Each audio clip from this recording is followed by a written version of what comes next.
Before the 18th century, not much changed in how people lived or how much wealth they had. Up until 1750, poverty was a constant part of life, and there weren't any significant improvements in the economy. Instead, people faced things like plagues, famine, and wars. It wasn't until the Industrial Revolution started around 1750 that the average incomes of people began to grow in ways they never had before. The Industrial Revolution, starting in Europe, brought about better ways to make things and introduced new technologies. From then on, Europe surged ahead of the rest of the world. The economic growth in Europe led to the colonization of territories worldwide, making European countries wealthier.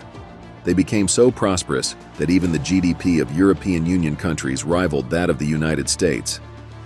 This trend persisted until the mid-20th century. However, since 2008, European economies have fallen behind the United States. The US economy is now 50% larger than the combined economies of all EU countries. The question arises, how did Europe, once an economic powerhouse, stagnate over the past few decades and lose so much ground to the United States? A telling graph highlights Europe's recent stagnation. According to the World Bank, in 2022, the average GDP per capita for European Union countries was $37,000, unchanged from the level in 2008. Essentially, the wealth per person in the European Union remains the same as it was 14 years ago.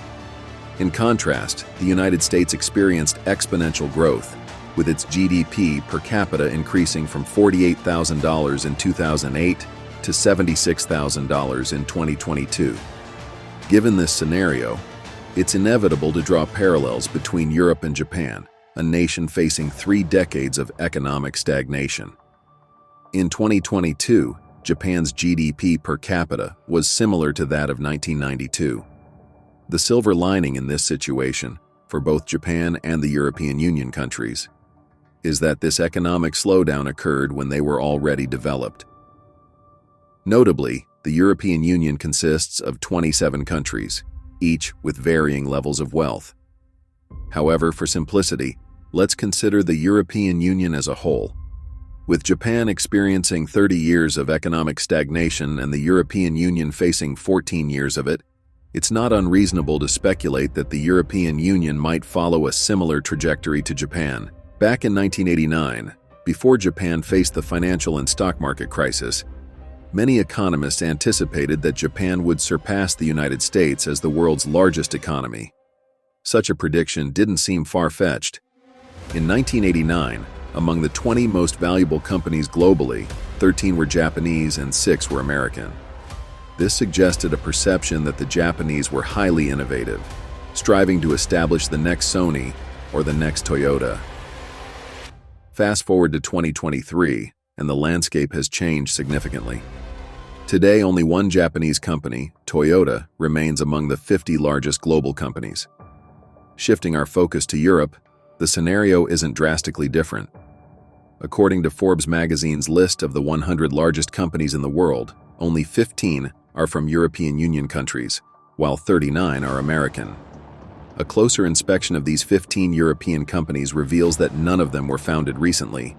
Indeed, when we delve into the details, the major European companies on the global stage have deep historical roots. Total Energies from France traces its founding back to 1924, while Germany's Volkswagen was established in 1937.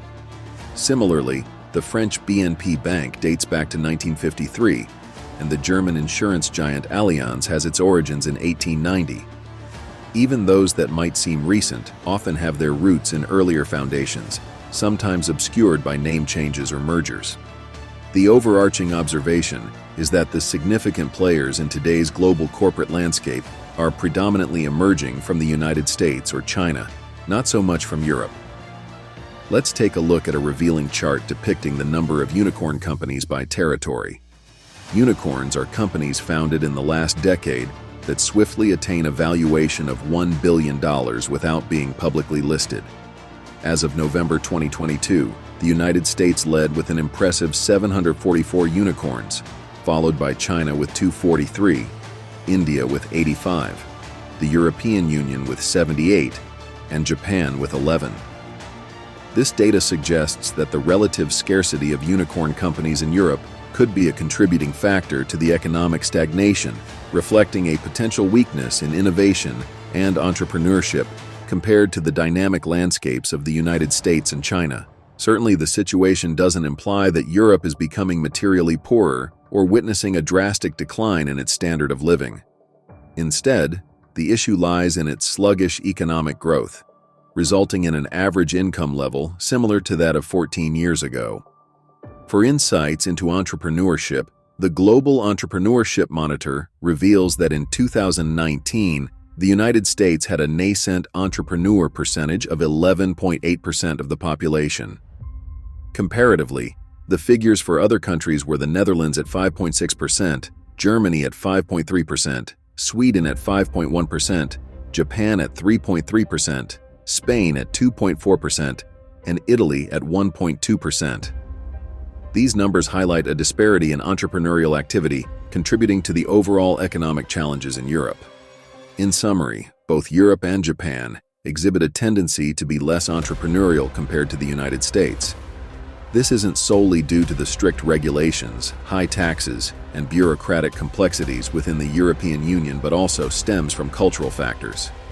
In the US, many professionals graduate burdened with substantial student debt that looms over them for years. Paradoxically, despite the risks, the prospect of founding a startup might be a more appealing alternative for Americans than securing a job and grappling with student debt. Conversely, in Europe, being an employee often appears as a preferable option to entrepreneurship. With a job, many European professionals can enjoy a good life, free time, a pension fund, and escape the burden of student debt that lasts for years. Therefore, in some respects, entrepreneurship in Europe may not be as alluring or necessary a path as it could be in other countries, with fewer employment benefits and less generous welfare states than those in Europe. On the flip side, European entrepreneurs face greater challenges in securing financing. Take Germany, the largest economy in the European Union, for instance, where venture capital investment amounted to $11.7 billion in 2022, compared to a substantial $234,567 billion in the United States. Another hurdle is the aging population. In Germany alone, it's projected that the working age population will shrink by approximately 5 million people over the next decade. To counteract this demographic shift, Germany, and indeed many European countries, need to attract at least 400,000 immigrants annually just to maintain their workforce size. However, a common issue lies in their immigration programs, which often aren't tailored to labor market needs. Instead, they primarily focus on receiving refugees from Africa and Asia, some of whom lack the necessary qualifications to seamlessly integrate into European labor markets. This mismatch further complicates the challenge of sustaining a vibrant workforce. Conversely, Germany's renowned manufacturing sector heavily relied on affordable Russian energy. In 2021, Germany imported 34% of its oil, 26% of its coal, and 55% of its natural gas from Russia. However, the conflict in Ukraine prompted Russia to drastically reduce natural gas and oil supplies, leading to a sharp increase in energy prices not just in Germany, but throughout Europe. This, undoubtedly, had a widespread impact on many companies. Adding to the challenge, Germany recently phased out its nuclear power plants, signaling an expensive transition to renewable energy sources. Projections indicate that the German economy is set to contract by 0.4% in 2023. If Germany, long the economic powerhouse of Europe with its robust export industry, faces such a challenging outlook, it doesn't bode well for the rest of the European economies. In summary, the European Union's economy has been stagnant for 14 years, drifting further away from the United States and increasingly resembling Japan, with limited innovation, an aging population, and the costly shift from fossil fuels to renewable energies. Thanks for watching, and I'll catch you in the next video.